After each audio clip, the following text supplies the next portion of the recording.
ये खबर शामिल करेंगे हम डेरा इस्माइल खान से, जहां पर दो गिरोहों के दरमियान फायरिंग हुई है, जिसकी जद में आकर 2 अफराद जख्मी हुए हैं।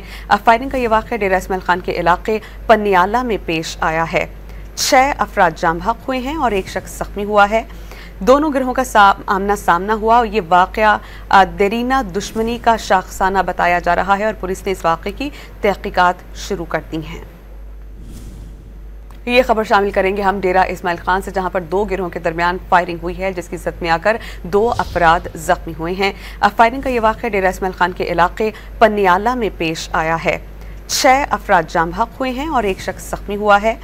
दोनों गिरोहों का आमना सामना हुआ और ये वाक़या देरीना दुश्मनी का शाखसाना बताया जा रहा है और पुलिस ने इस वाक़े की तहकीकात शुरू कर दी हैं। ये खबर शामिल करेंगे हम डेरा इस्माइल खान से, जहां पर दो गिरोहों के दरमियान फायरिंग हुई है, जिसकी जद में आकर 2 अफराद जख्मी हुए हैं। फायरिंग का ये वाक़या डेरा इस्माइल खान के इलाके पन्नियाला में पेश आया है। 6 अफराद जाम बहक हुए हैं और एक शख्स जख्मी हुआ है। दोनों गिरोहों का आमना सामना हुआ और ये वाक़या देरीना दुश्मनी का शाखसाना बताया जा रहा है और पुलिस ने इस वाक़े की तहकीकात शुरू कर दी हैं।